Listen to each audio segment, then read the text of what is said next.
Thank you very much for the invitation. Being responsible for the House of European History in my portfolio as a vice president, it's not my task or my duty, but it's my honor. I visited the House several times, and every time I find something new, something more inspiring, and something which is really worth to see.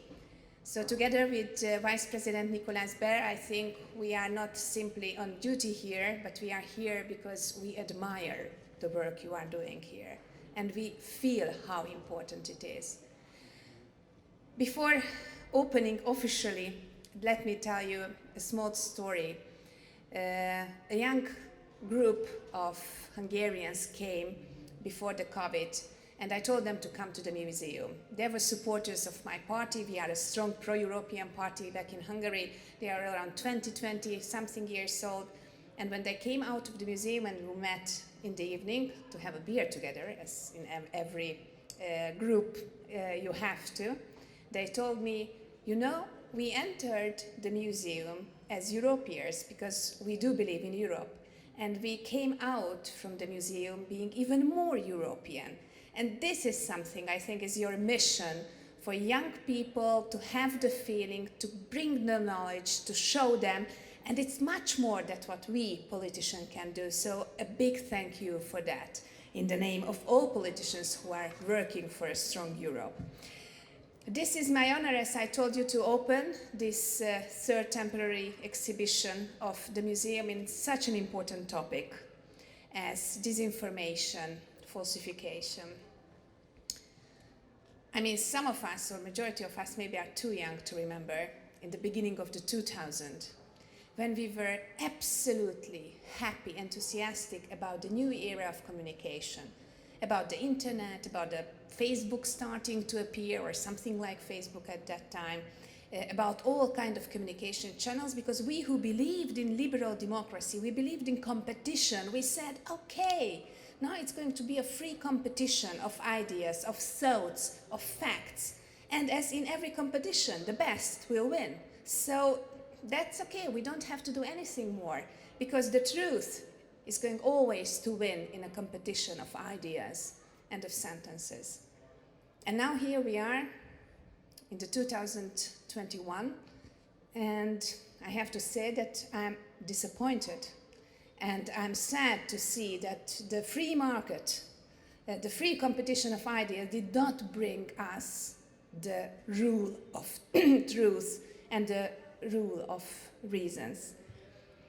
So when you are disappointed or you are sad, you have two options, either to remain disappointed or sad, or to do something about it.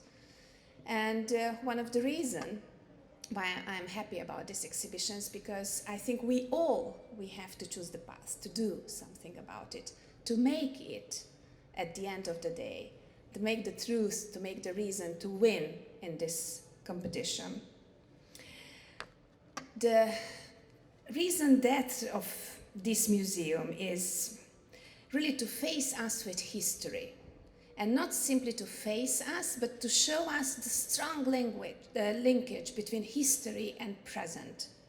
And in every step, whatever I saw in the past year here in the museum, it was always, every single piece was always making thoughts, asking me questions, not only simply telling me information. That it was like that in the past. How is it in the future? How is it in the present, and how it should be in the future? And that's one of the biggest power of this museum, that he's not simply talking to us, but this museum is always asking questions. And so the same happens with the fake news as well. It's so good to see that fake news is not something new. It's in the history. And as you told me before, a few minutes ago, that if we face it, that it has happened 1,000 years ago, hundreds of years ago, couple of years ago, it's happening now, then we do not feel so powerless and toolless, so we can do something together about it. And that's why this museum is so important and this exhibition is so important, because now we will feel that we can do something about it. And why do we have to do something about it? Once journalist, I have to read it, Karl Kraus said, how is the world ruled and led to a war. Diplomats lie to journalists and then believe these lies when they see them in print. And that's the biggest fear. How can we stop the lies? And how can we stop people believing lies? Because democracy is one of the dearest assets we have, and we have to protect it. And it is under attack right now.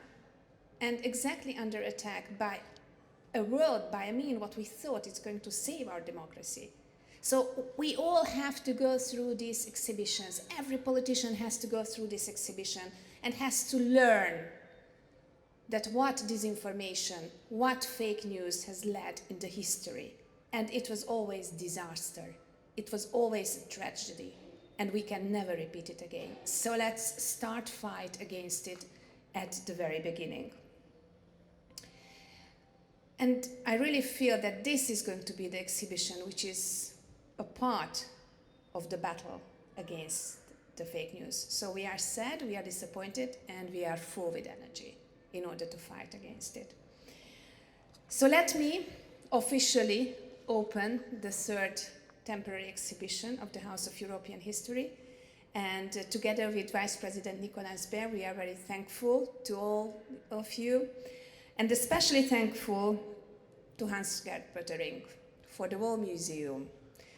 I have to tell you, Hans, that being new in the European Parliament, it's always important to have some people in front of you who can show us what does it mean really to be a politician. Why do I become a politician? To see someone who has a vision and then works hard to fulfill it and to create something like that, which is, I think, one of the biggest assets of our European Parliament. So thank you very much to you. Thank you very much to all of you who participated in the creation of this exhibition. And I really hope that one day this crisis, this corona crisis, is going away, and I can bring again hundreds and hundreds of young European people to show it and to teach them how not to let it happen never again. Thank you very much.